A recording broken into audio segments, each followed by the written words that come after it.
দাও খোদা দাও আমায় আবার ওমর দারাজ দিল।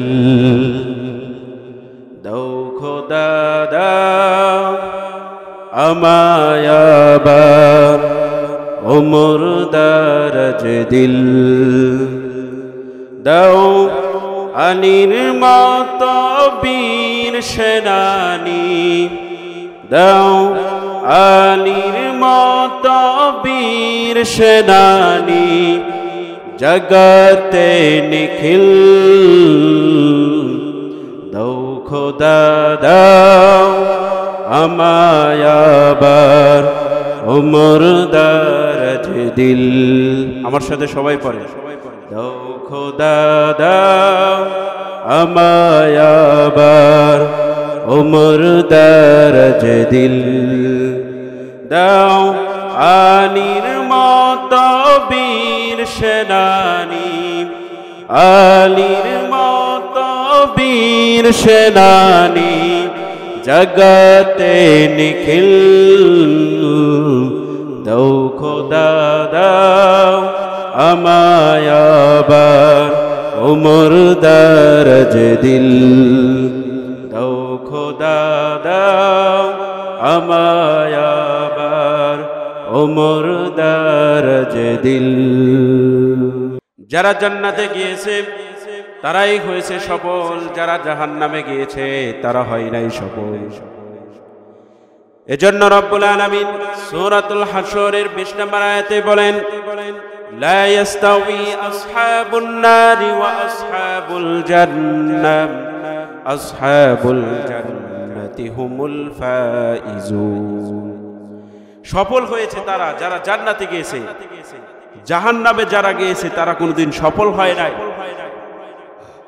এজন্য দুনিয়াতে আমাকে আপনাকে আল্লাহ তাআলা পাঠিয়েছেন শুধু দুনিয়ার বিষয়বস্তু, দুনিয়ার ভোগ বিলাসিতা এগুলো নিয়ে না।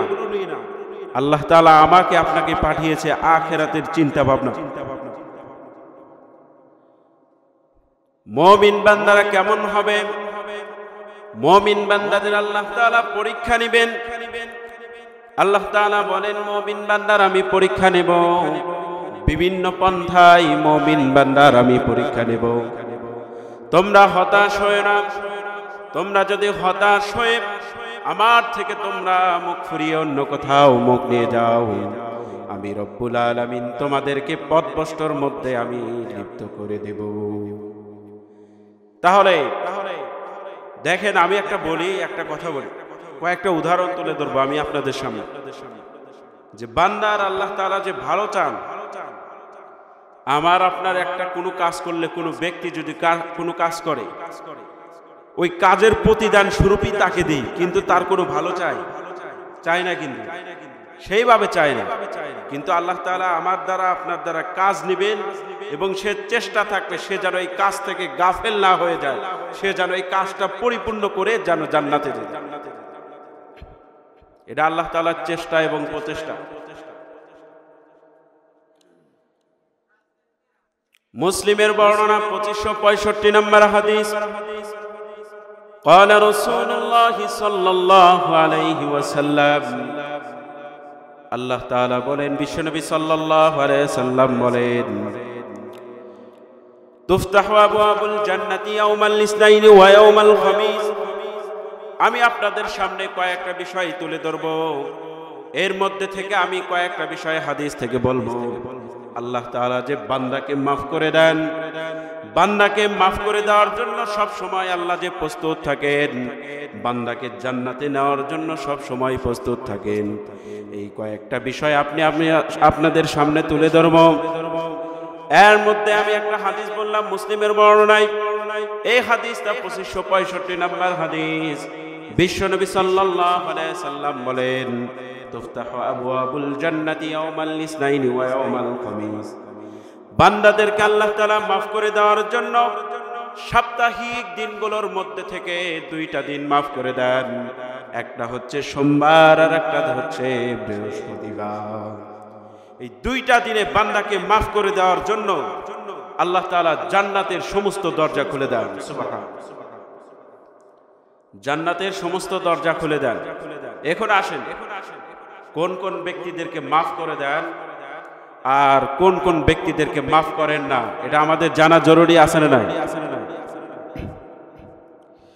এরপরে বিশ্বনবী সাল্লাল্লাহু আলাইহি সাল্লাম বলেন, ফায়াগফির লিকুল্লি আবদিল্লাহি ইউশরিকু বিল্লাহি শাইআন।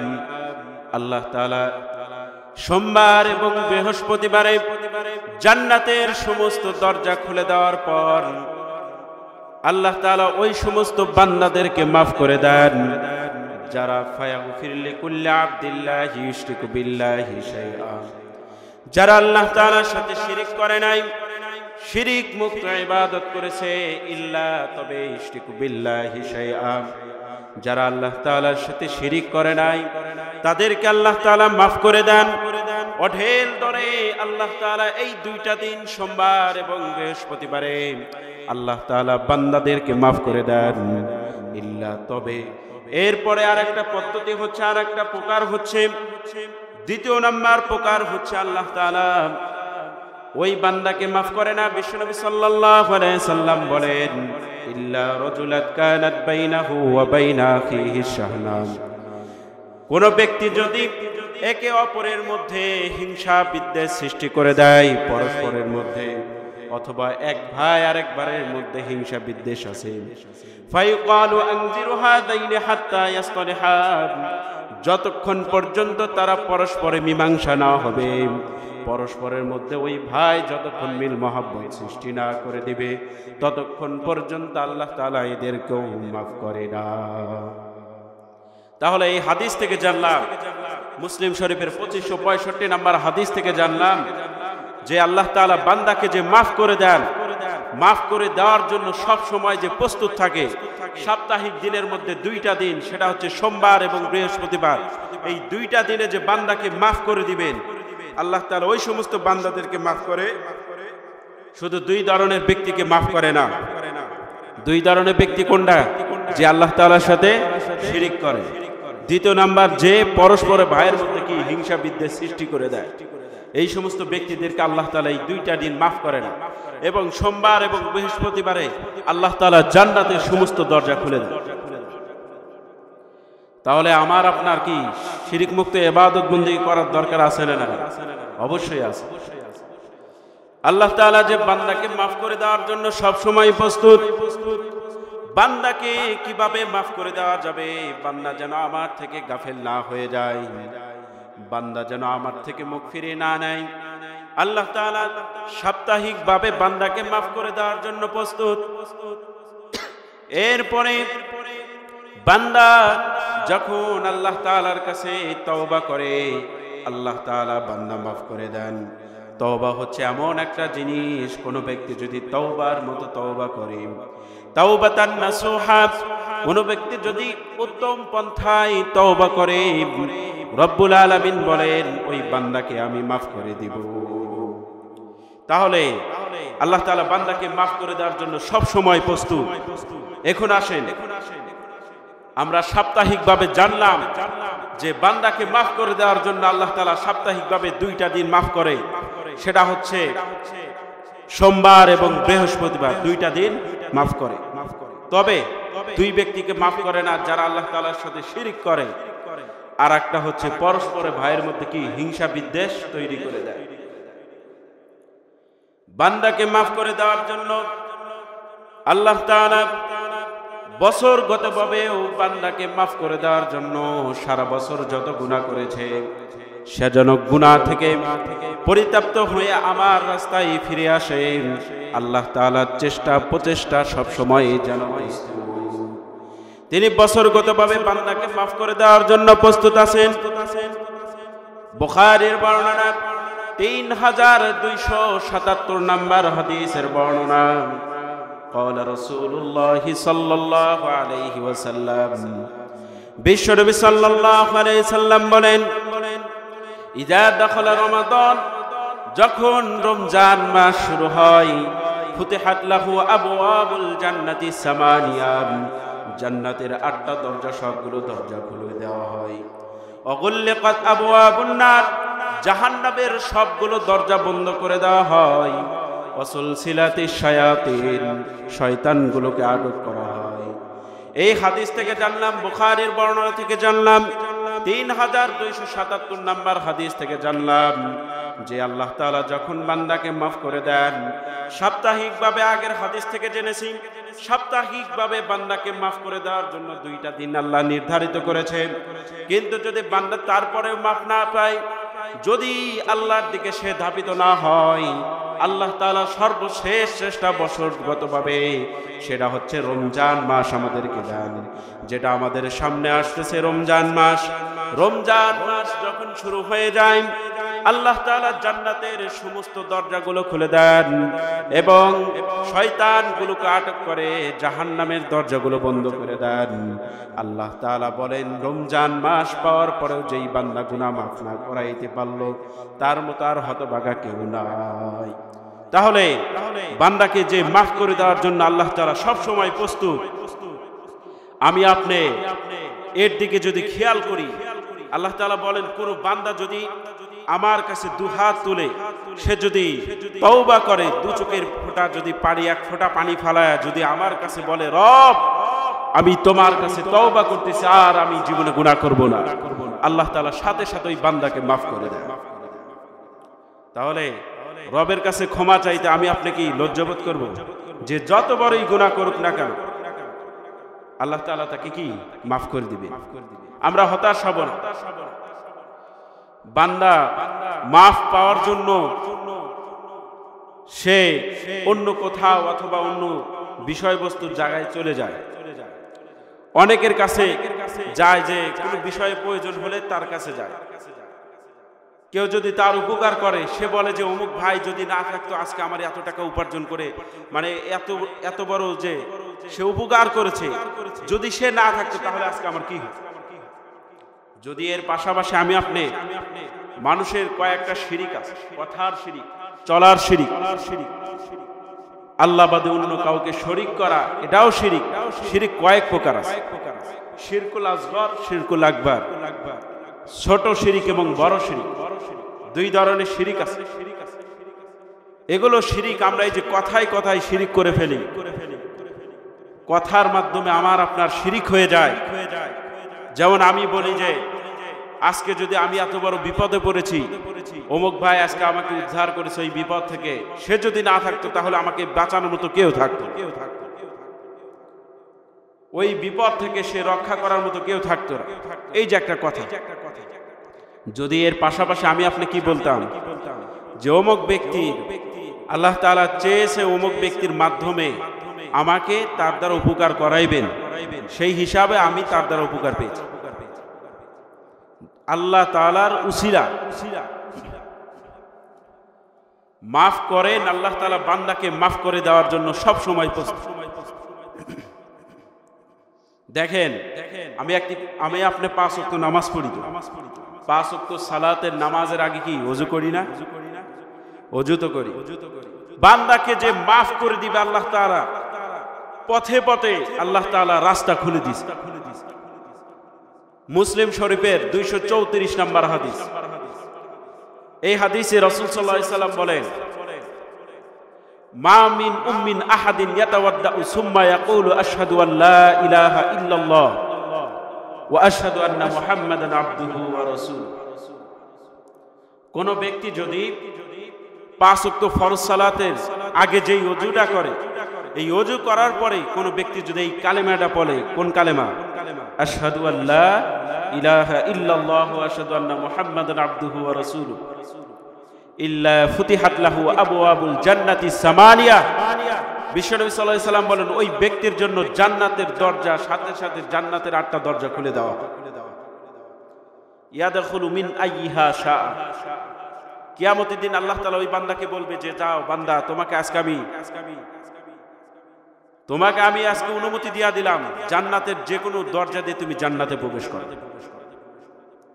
এই যে রমজান মাস আসতেছে, বিশ্বনবী সাল্লাল্লাহু আলাইহি সাল্লাম বলেন, হতভাগা তো সেই যে রমজান মাস পাওয়ার পরে সে তার নিজের গুনাহ মাফ করাইতে পারল না। বুখারীর বর্ণনা একটা হাদিস বলবো আপনাদের সামনে। বিশ্বনবী সাল্লাল্লাহু আলাইহি সাল্লাম বলেন, রমজান ব্যক্তি পালন করে তার জন্য একটা উত্তম প্রতিদান আছে।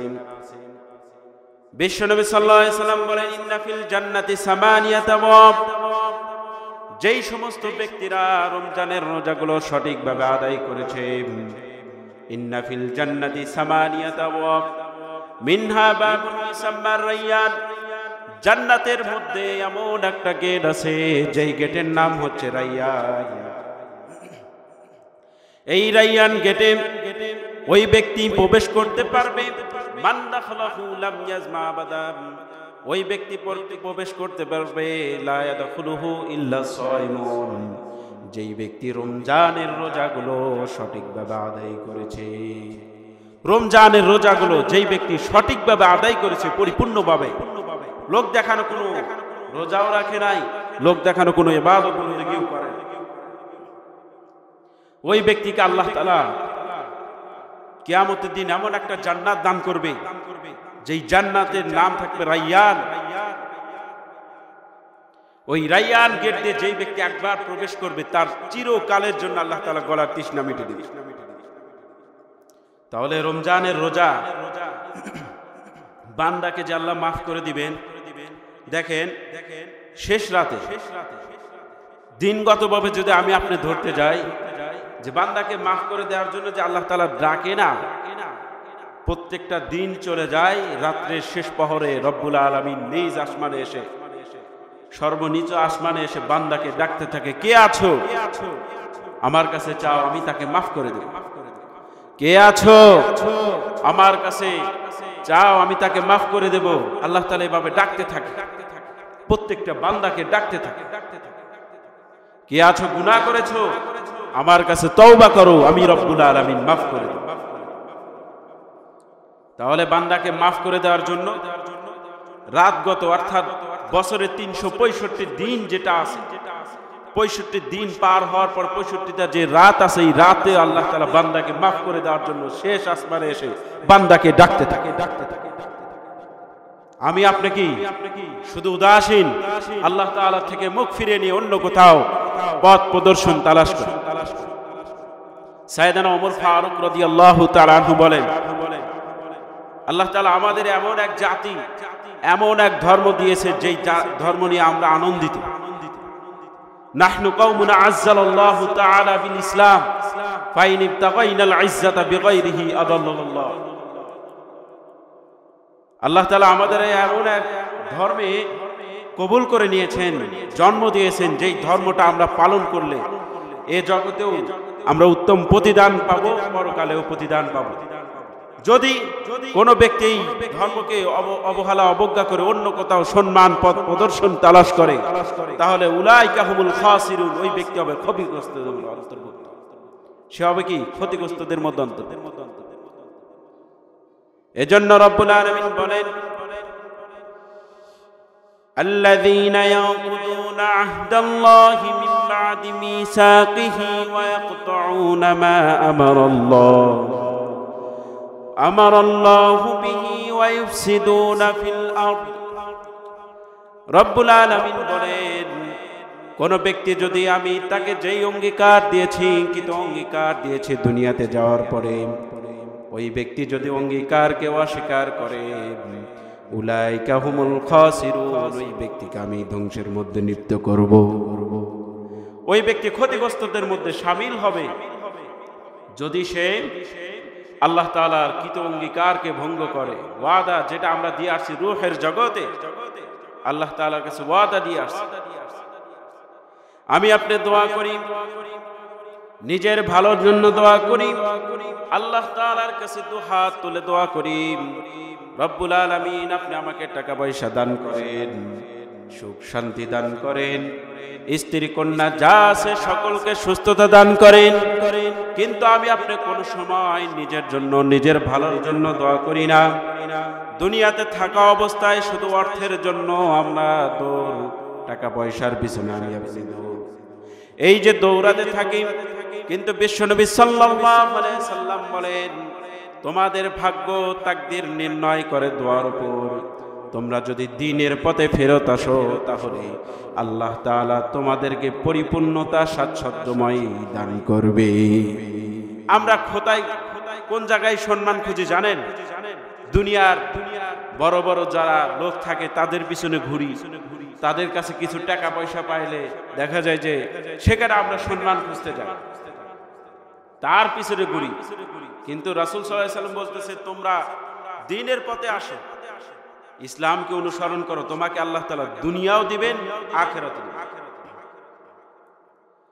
এজন্য বিশ্বনবী সাল্লাল্লাহু আলাইহি সাল্লাম তিনি সব সময় দোয়া করতেন। বিশ্বনবী সাল্লাল্লাহু আলাইহি সাল্লাম বলতেন রব্বানা আতিনা ফিদ দুনিয়া হাসানাতাও ওয়া ফিল আখিরাতি হাসানাতাও ওয়া কিনা আযাবান নার। বিশ্বনবী সাল্লাল্লাহু আলাইহি সাল্লাম বলেন পৃথিবীর ভিতরে আমি নবী আল্লাহ তাআলা আমাকে শ্রেষ্ঠত্ব দান করেছেন, কিন্তু আমি নবী কোনো সময় বসে থাকতে পারি না, আমার ভয় হয়। এজন্য আমি দোয়া করি রব্বানা আতিনা ফিদ দুনিয়া হাসানা, আল্লাহ দুনিয়ার যত কল্যাণমূলক বিষয়বস্তু আছে, আখিরাতের যত কল্যাণমূলক বিষয়বস্তু আছে, ওয়া ফিল আখিরাতি হাসানা যত ভালাই আছে, ওয়া কিনা আযাবান নার কিয়ামতের কঠিন আযাব থেকে আমাকে রক্ষা করেন। আরবি সাহিত্য অনুযায়ী একটা দোয়ার মাধ্যমে দুনিয়ার সব বিষয়বস্তু, আখিরাতের সব বিষয়বস্তু সবগুলো দোয়া একসাথে করা হয়ে যায়। রাসূল সাল্লাল্লাহু আলাইহি সাল্লাম তিনি নিজের জন্য দোয়া করতেন, কিন্তু আমি আপনি দেখা যায় দুনিয়াতে আসার পরে মানুষের কাছে হাত পাতি, আল্লাহ থেকে মুখ ফিরিয়ে নিয়ে অন্য কোথাও সম্মান পথ প্রদর্শন তালাশ করি। আমি আপনি সম্মান পথ প্রদর্শন অন্য কোথাও তালাশ করি, কিন্তু আমার আপনার জন্য যে আল্লাহ তাআলা জান্নাত প্রস্তুত করে রেখে আমাকে আপনাকে মাফ করে দেওয়ার জন্য সব সময় ডাকতেছে, বান্দা তুমি আমার কাছে ক্ষমা চাও, আমার কাছে মাফ চাও, করে দেব। কেন? আল্লাহ তাআলা তো বান্দাকে মাফ করে দেওয়ার জন্য সব সময় প্রস্তুত। আমরা কি জান্নাতে যাওয়ার ইচ্ছা নাই আমার আপনার? অবশ্যই আছে, জান্নাতে যাওয়ার ইচ্ছা আছে তো। দেখেন আমি কয়েকটা জান্নাতের কিছু বর্ণনা দেব আপনাদের সামনে। মুসলিমের বর্ণনা 2967 নম্বর হাদিস। জান্নাতে যখন আমি আপনি যাব, জান্নাতে যে মানুষ, কত মানুষ থাকবে, এক একটা জান্নাতের দরজার দূরত্ব, এক একটা দরজার এক পাশের দূরত্ব আর এক পাশের দরজার দূরত্ব কত দূর পরিমাণ, সেই হিসাবে কত হাজার কোটি জান্নাতি যে একসাথে প্রবেশ করবে এটা বলার বাইরে। মুসলিমের 2967 নম্বর হাদিস। এই হাদিসে রাসূল সাল্লাল্লাহু আলাইহি সাল্লাম বলেন আন্নামা বাইনা মিসরাইনি মিন মাসারি আল জান্নাহ মা বাইনা মক্কাহ ওয়া হাজার। আরেক বর্ণনায় আছে যে জান্নাতের আন্নামা বাইনা মিসরাইনি মিন মাসারি আল জান্নাহ মাসিরাতু 40 সানা, এটা হচ্ছে এই হাদিস। আরেকটা হচ্ছে ওই হাদিস যে জান্নাতের এক পাশের দরজার দূরত্ব হচ্ছে 40 বছরের সমান। এক পাশের দরজার দূরত্ব আরেক পাশের দরজার দূরত্ব যাইতে, অর্থাৎ ওই দরজাতে যাইতে 40 বছরের সমান। তাহলে দেখেন এক একটা জান্নাতের দরজার সাইজ কেমন হবে। বিশ্বনবী সাল্লাল্লাহু আলাইহি সাল্লাম বলেন এক একটা দরজার জান্নাতের দরজার সাইজ হবে ইন্নামা বাইনা মিসরাইনি মিন মাসারিআল জান্নাহ মা বাইনা মক্কাহ ওয়া হাজার। বাহরাইনের শহর থেকে, মক্কা শহর থেকে নিয়ে বাহরাইনের শহর পর্যন্ত যত দূর, বিশ্বনবী সাল্লাল্লাহু আলাইহি সাল্লাম বলেন জান্নাতের এক একটা দরজার সাইজ হবে এত, এক একটা দরজার সাইজ হবে। তাহলে সেই হিসাবে এক এক ধাক্কায় কত হাজার কোটি মানুষ যে জান্নাতে প্রবেশ করবে এটা বলার বাইরে। প্রথম হাদিস বললাম যে জান্নাতের দরজার এক পাশের দরজার দূরত্ব আর এক পাশের দরজার দূরত্ব হচ্ছে 40 বছরের সমান রাস্তা। এতটুক রাস্তা মানে এত অতিক্রম করতে হবে, তাহলে সেই হিসাবে কত কোটি হাজার জান্নাতি প্রবেশ করবে। বিশ্বনবী সাল্লাল্লাহু আলাইহি সাল্লাম বলেন দুনিয়ার ভিতরে আমার উম্মত এসেছে সবার শেষে, কিন্তু কিয়ামতের দিন যাবে সবার আগে। অর্থাৎ কোথায় যাবে? জান্নাতে যাবে। কিয়ামতের দিন সবার আগে জান্নাতে যাবে আমার উম্মত, সকল উম্মতের আগে আমার উম্মত জান্নাতে যাবে। বিশ্বনবী সাল্লাল্লাহু আলাইহি সাল্লাম বলেন মুসলিমের বর্ণনা 855 নম্বর হাদিসের বর্ণনা, قال رسول الله صلى الله عليه وسلم, বিশ্বনবী সাল্লাল্লাহু আলাইহি সাল্লাম বলেন, নাহনুল আউয়ালুন আল আখিরিনা ইয়াউমাল কিয়ামাহ। বিশ্বনবী সাল্লাল্লাহু আলাইহি সাল্লাম বলেন, কিয়ামতের ময়দানে দুনিয়ার ভিতরে আমার উম্মত এসেছে সকল উম্মতের শেষে, কিন্তু কিয়ামতের ময়দানে সকল উম্মতের আগে আমার উম্মত জান্নাতে যাবে, সকল উম্মতের আগে আমার উম্মতের হিসাব নিকাশ শুরু হয়ে যাবে। নাহনু আউয়ালু মাইয়াদুল জান্নাহ, এবং আমি সর্বপ্রথম কিয়ামতের ময়দানে সকল নবীর আগে আমি নবী জান্নাতে আগে প্রবেশ করব। তাহলে আমরা যে শেষ জামানার উম্মত, যেই নবীর উম্মত, সেই নবী আমরা শেষ জামানার উম্মত হিসাবে এসেছি সবার শেষে, হায়াতের দিক দিয়েও কম, কিন্তু আল্লাহ তাআলা আমাদের কি শেষের দিক দিয়ে উত্তম প্রতিদান দিয়েছে। এই প্রতিদানগুলো গ্রহণ করা আমার আপনার দরকার আছে না? অবশ্যই আছে। এজন্য আমাকে আপনাকে শেষ রাতে উঠে তাহাজ্জুদ করতে হবে, আল্লাহ তাআলার কাছে তওবা করতে হবে, চাইতে হবে, রবের কাছে চাইতে হবে যে রব আপনি আমাকে মাফ করে দেন, দ্বীনের রাস্তার উপর আমাকে কবুল করে নেন, যেটা হক সেটার উপর আমাকে টিকে থাকার তৌফিক দান করেন। আল্লাহ তাআলার কাছে একের পর এক চাইতে হবে। যারা তাহাজ্জুদ পড়ে, যারা শেষ রাতে উঠে আল্লাহকে ডাকতে থাকে, তাদের মান মর্যাদা আল্লাহ তাআলা উঁচু করে দেন, তাদের চেহারায় এক ধরনের নূর আল্লাহ তাআলা পয়দা করে। রাতের আধারে যারা সিজদাতে রয়, দু চোখের শ্রুতে নদী জানো বয়, চলনার হাতছানি যতই দেখি, চলনার হাতছানি যতই দেখি, পিছনে ফিরেও সে তাকাই না। যাদের হৃদয়ে আছে আল্লাহর ভয়, তারা কবু কোনো দিন পথ ভোলে না। আল্লাহর প্রেম ছাড়া এই দুনিয়ায় কারো কাছে কোনো কিছু চাই না। যারা রাত জাগে আল্লাহ তাআলার কাছে চায়, সিজদায় নত হয়ে, আল্লাহ তাআলা তাদেরকে উত্তম প্রতিদান দান করে। দেখেন, বান্দাকে মাফ করে দেওয়ার জন্য সব সময় প্রস্তুত। আমার বিষয়টা হচ্ছে যে আমি আপনি কিভাবে জান্নাতে যাব, সাপ্তাহিকভাবে, বছরগতভাবে, রাতগতভাবে আল্লাহ তাআলাকে বান্দাকে মাফ করে, আল্লাহ তাআলা বান্দাকে মাফ করে দেওয়ার জন্য সব সময় প্রস্তুত। বিশ্বনবী সাল্লাল্লাহু আলাইহি সাল্লাম বলেন, কিয়ামতের ময়দানে আমি যখন সর্বপ্রথম জান্নাতের গেটের সামনে যাব, গেটের সামনে যাওয়ার পরে আমি ওই গেটের সামনে যেই ফেরেশতা থাকে, ওই ফেরেশতাকে জিজ্ঞাসা করব, জান্নাতের গেট খুলে দাও। মুসলিমের বর্ণনা 197 নম্বর হাদিস। এই হাদিসে রাসূল সাল্লাল্লাহু আলাইহি সাল্লাম বলেন যে কিয়ামতের ময়দানে জান্নাতের গেটের সামনে আমি সর্বপ্রথম যাব। ফায়াকুলুল খাজিনু মান আনতা, জান্নাতের গেটের সামনে যেই ফেরেশতা থাকবে, ফেরেশতার নাম থাকবে রিজওয়ান। ওই রিজওয়ান ফেরেশতা বলবে, আপনি কি? ফায়াকুলুল খাজিনু মান আনতা, আপনি কি? আপনাকে তো আমি চিনতে পারলাম না। বিশ্বনবী সাল্লাল্লাহু আলাইহি সাল্লাম বলবে,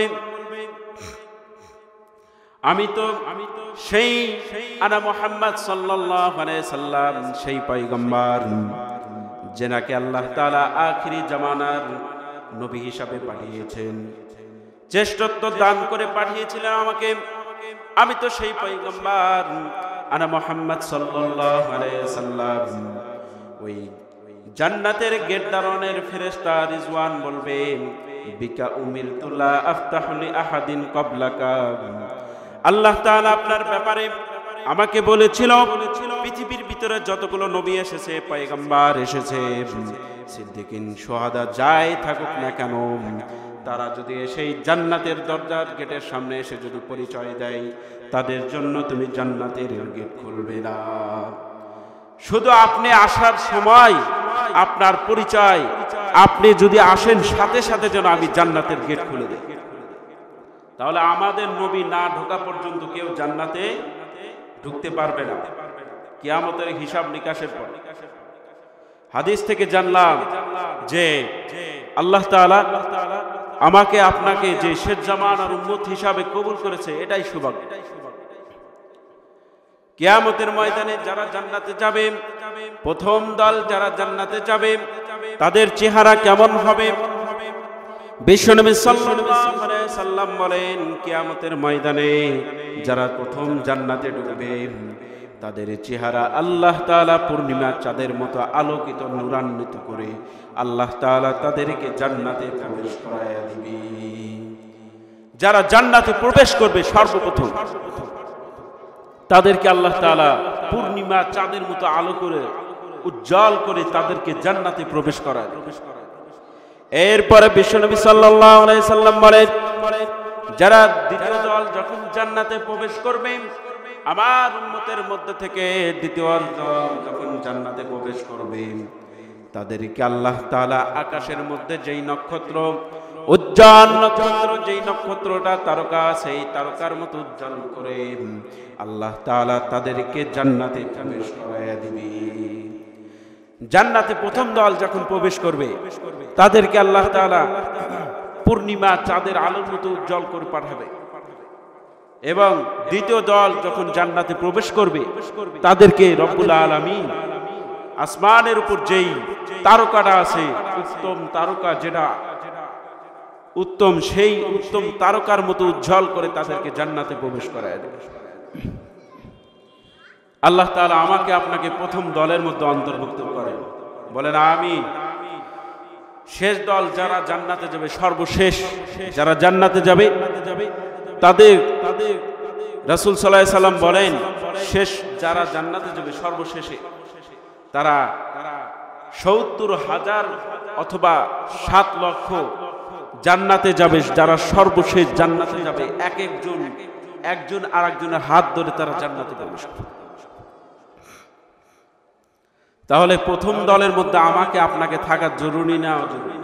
অবশ্যই জরুরি। দুনিয়ার ভিতরে আমি আপনি শুধু দুনিয়া দুনিয়া করতে করতে নিজের জীবনটা ক্ষয় গেল।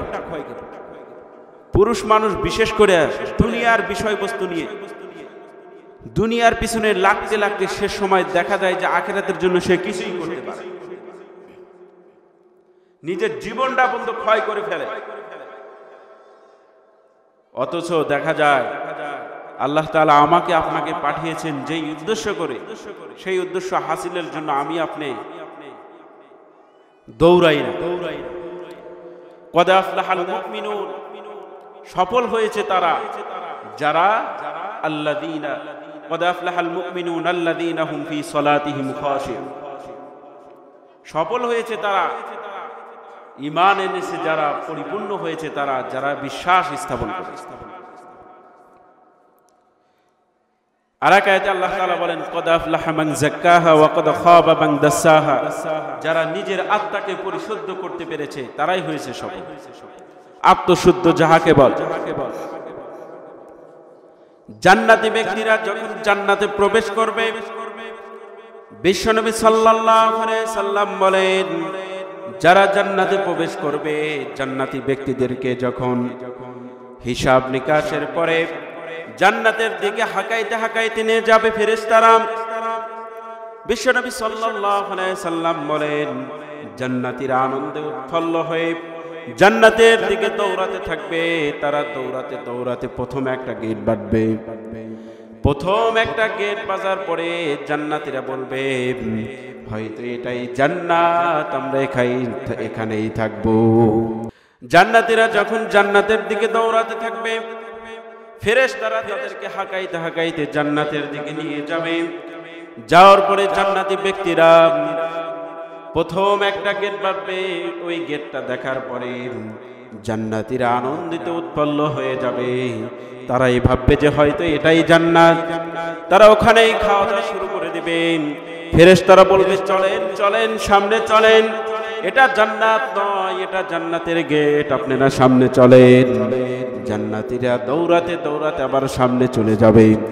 যাওয়ার পরে চাইতে চাইতে অনেক পথ পাড়ি দেওয়ার পরে আর একটা গেট বাজবে। বাজার পরে জান্নাতীরা বলবে, ওই গেটের সাজসজ্জাময় দৃশ্য দেখে, খাওয়া দাওয়ার আইটেম দেখে, আশপাশের দৃশ্য দেখে জান্নাতীরা ভেবে নেবে হয়তো এটাই জান্নাত, আর কোনো কথা নাই, আমরা এখানেই খাওয়া দাওয়া শুরু করে দেব। জান্নাতীরা কোনো কথাবার্তা না বলে ওখানেই খাওয়া দাওয়া শুরু করে দিবে। জান্নাতের এত নাজ নিয়ামত, গেটের নাজ নিয়ামত দেখে তারা ভাববে যে এটাই হয়তো জান্নাত।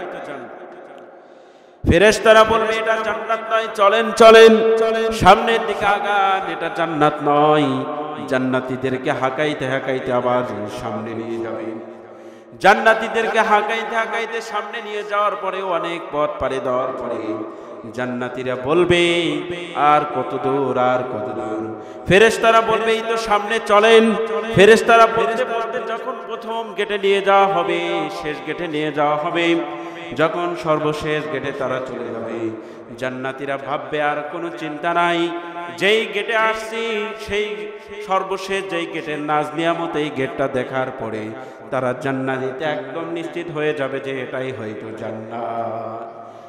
জান্নাতীরা একদম নিশ্চিত হয়ে যাবে যে এটাই জান্নাত, এটাই জান্নাতের নাজ নিয়ামত। তারা কোনো কথাবার্তা না বলে তৃতীয় নাম্বার গেটে যাও, খাওয়া দাওয়া শুরু। ওখানে তারা খাওয়া দাওয়া শুরু করে দিবে। জান্নাতীরা যখন খাওয়া দাওয়া শুরু করে দিবে, রেস্ট নিবে, তখন ফেরেশতারা বলবে আপনারা মাত্র গেট পাড়ি দিলেন, এই মুহূর্তে এখন আপনারা সামনে জান্নাতে প্রবেশ করবেন। জান্নাতীরা যখন জান্নাতে প্রবেশ করবে, আল্লাহ তাআলা বলেন ইন্নাল্লাহা ইউদখিলুল্লাযীনা আমানু ওয়া আমিলুস সালিহাতি জান্নাতিন তাজরি মিন তাহতিহাল আনহারু খালিদিনা ফিহা। জান্নাতীরা যখন প্রবেশ করবে জান্নাতে, জান্নাতীরা প্রবেশ করার পরে জান্নাতীদেরকে স্বর্ণের ব্রেসলেট পরায় দেওয়া হবে, রেশমের পোশাক পরিধান করায় দেওয়া হবে, সাজসজ্জাময় বালিশ বিছানা তাদেরকে দেওয়া হবে। জান্নাতীরা জান্নাতে প্রবেশ করে এমনিতেই তাদের অন্তর থেকে জান্নাতের অদৃশ্য এই দৃশ্যময় দেখে জান্নাতীদের অন্তর থেকে আল্লাহ তাআলার শুকরিয়া বের হয়ে যাবে। জান্নাতীরা শুকরিয়া আদায় করবে, যে আলহামদুলিল্লাহ বলে আল্লাহ তাআলা শুকরিয়া আদায় করবে। অনিচ্ছাকৃতভাবেই তাদের জবান থেকে শুকরিয়া বের হয়ে যাবে জান্নাতের দৃশ্য দেখে। জান্নাতীরা যখন এরকম পরিবেশ দেখবে, তারা এই নির্মম পরিবেশ দেখে তারা আল্লাহ তাআলার শুকরিয়া আদায় করবে। এজন্য দুনিয়াতে আমাকে আল্লাহ তাআলা এমনি পাঠান নাই। এই জান্নাতে যদি আমি আপনি যেতে চাই, তাহলে আমাকে আপনাকে সর্বপ্রথম দুনিয়াতে আখিরাতের পুঁজি গ্রহণ করতে হবে। দুনিয়াতে থাকা অবস্থায় আখিরাতের পুঁজি আমাকে আপনাকে গোছাতে হবে, যেন আমি আপনি আখিরাতের পুঁজি গোছানোর সাথে সাথে, মৃত্যুবরণ করার সাথে সাথেই যেন জান্নাতে প্রবেশ করতে পারি। বিশ্বনবী সাল্লাল্লাহু আলাইহি সাল্লাম বলেন, বান্দারা তোমরা যখন দুনিয়ার ভিতরে থাকো, তোমরা তোমাদের যত পরিমাণের গুনাহ হয়ে যাক না কেন, তোমরা সব সময় গুনার তওবা করবা, তওবা থেকে যেন তোমরা গাফেল না হয়ে যাও।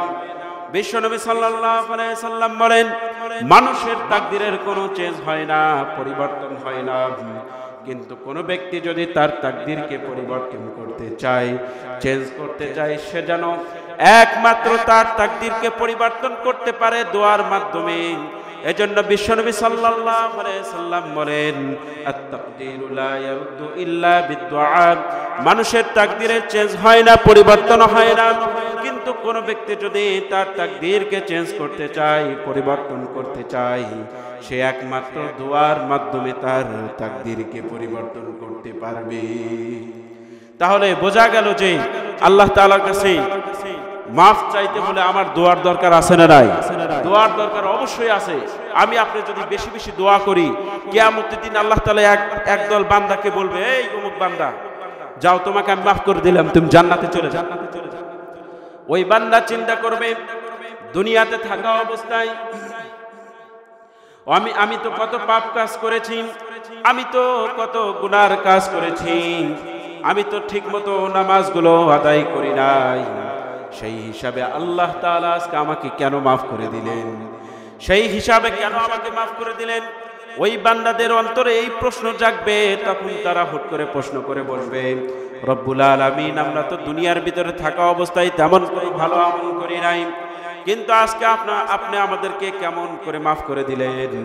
আমাদের গুনার হিসাব অনুযায়ী দেখা যায় আমরা এর শাস্তিযোগ্য, আমরা অনেক দিন শাস্তি পাবো, কিন্তু আপনি আমাদেরকে কেন মাফ করে দিলেন? রব্বুল আলামিন বলবেন, তোমরা দুনিয়াতে থাকা অবস্থায় ওই যে দোয়া করেছিলাম, বেশি বেশি করে দোয়া করেছিলাম, দুনিয়ার ভিতরে থাকা অবস্থায় বেশি বেশি দোয়া করেছো, আমার কাছে কান্দেছো, দু চোখের ফোঁটা পানি ফেলে আমার কাছে কান্দেছো, আমি দেই নাই, দুনিয়ার ভিতরে দেই নাই। এই দোয়ার ফজিলত আজকে আমি তোমাদেরকে আখিরাতের প্রতিদান স্বরূপ দিয়ে তোমাদেরকে জান্নাতে দিয়ে দিলাম। তাহলে দোয়ার দরকার আছে না? না, অবশ্যই আছে। তিন সিস্টেমে আল্লাহ তাআলা মানুষকে দান। কয় সিস্টেমে? তিন সিস্টেমে আল্লাহ তাআলা মানুষকে দান। দোয়ার ফজিলতের কারণে তিন সিস্টেমে দান। এক নাম্বার, বান্দা যখন দোয়া করে, আল্লাহ তাআলার কাছে চায়, রব্বুল আলামিন আপনি আমাকে ধন সম্পদ দেন, আপনি আমাকে টাকা পয়সা দেন, আপনি আমাকে অর্থ করি দেন। আল্লাহ তাআলার কাছে যখন বান্দা একের পর এক হাত তুলে যখন রব্বুল আলামিনের কাছে চাইতে থাকেন, তিন পদ্ধতিতে আল্লাহ তাআলা বান্দাদেরকে দান করেন। প্রথম পদ্ধতি, যখন বান্দা চায়, বান্দা যখন আল্লাহ তাআলার কাছে চাইতেছে, দোয়া করতেছে, কিন্তু রব্বুল আলামিন চাওয়ার সাথে সাথে ওই বান্দাকে দিয়ে দেন। প্রথম পদ্ধতিতে আল্লাহ তাআলা বান্দাকে দিয়ে দেন। দ্বিতীয় পদ্ধতি, যখন বান্দা রব্বুল আলামিনের কাছে দোয়া করে, দোয়া করতেই থাকে, কিন্তু অনেক বান্দা আছে যাদেরকে আল্লাহ তাআলা প্রথম পন্থায় দিয়ে থাকে, আল্লাহ তাআলার কাছে চাওয়ার সাথে সাথে দিয়ে দেন।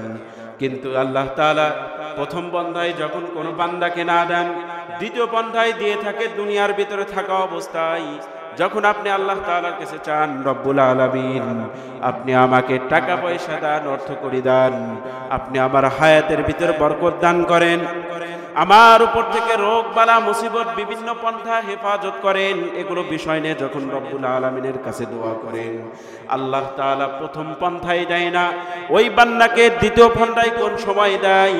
বান্দা যখন বিপদের সম্মুখীন হয়, রোড অ্যাক্সিডেন্টের সম্মুখীন হয়, বিভিন্ন পন্থায় সম্মুখীন হয়, রব্বুল আলামিন ওই বান্দাকে দ্বিতীয় পন্থায় আল্লাহ তাআলা দিয়ে দেন।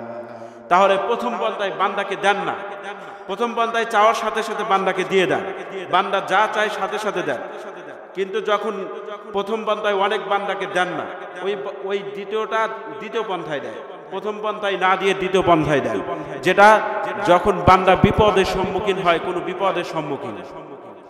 এরপরে আছে অনেক বান্দা আছে যারা চায়, আল্লাহ তাআলার কাছে সারা জীবন চাইতেছে, কিন্তু রব্বুল আলামিন দেয় না, কোনো বিষয়বস্তু দিচ্ছে না। ওই বান্দা যখন আল্লাহ তাআলার কাছে চাইতে চাইতে হতাশ হয়ে যায়, যখন বান্দা দুনিয়া থেকে চলে যাবে, যাওয়ার পরে কিয়ামতের দিন ওই বান্দা যখন উঠবে, ওঠার পরে রব্বুল আলামিন বলবে, বান্দা তোমাকে আমি দুনিয়ার ভিতরে তুমি প্রথম পন্থায় দিই নাই, দ্বিতীয় পন্থায় দিই নাই, কিন্তু তোমাকে আমি আজকে কিয়ামতের দিন ওই যে তুমি দুনিয়ার ভিতরে যত দোয়া করেছিলাম, আজকে এই দোয়ার ফজিলতে আজকে তোমাকে আমি দিয়ে দিলাম।